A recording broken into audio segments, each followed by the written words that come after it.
Info berita hari ini. Presiden Prabowo Subianto menegaskan bahwa percepatan pembangunan Papua harus didukung oleh pengamanan kekayaan negara serta penguatan swasembada pangan hingga ke tingkat daerah. Kepala negara menyampaikan bahwa pemerintah pusat terus bekerja untuk mengamankan seluruh kekayaan negara agar dapat dimanfaatkan sebesar-besarnya bagi kepentingan rakyat.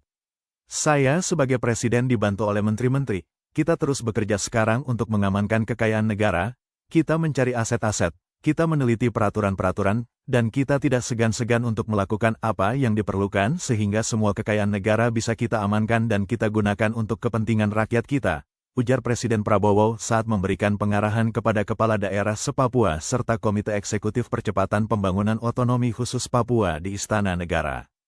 Presiden Prabowo juga menekankan percepatan pembangunan Papua di seluruh sektor, dengan pangan sebagai fondasi utama kehidupan bangsa dan transformasi nasional.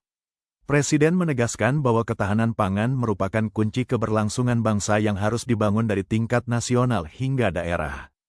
Presiden Prabowo mencontohkan pengalaman bencana di sejumlah daerah sebagai pelajaran penting bahwa setiap wilayah harus mampu bertahan secara mandiri saat terjadi gangguan distribusi.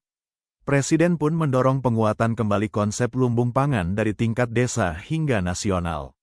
Dulu ada lumbung desa, kita harus ada lumbung desa sekarang. Harus ada lumbung kecamatan, harus ada lumbung kabupaten, harus ada lumbung provinsi, dan harus ada lumbung-lumbung nasional, tegas Presiden Prabowo.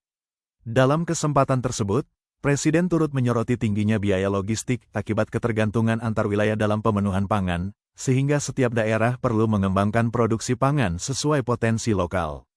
Presiden Prabowo menegaskan bahwa pemerintah pusat siap membantu setiap daerah untuk mencapai swasembada pangan, termasuk di wilayah dengan kondisi geografis yang menantang.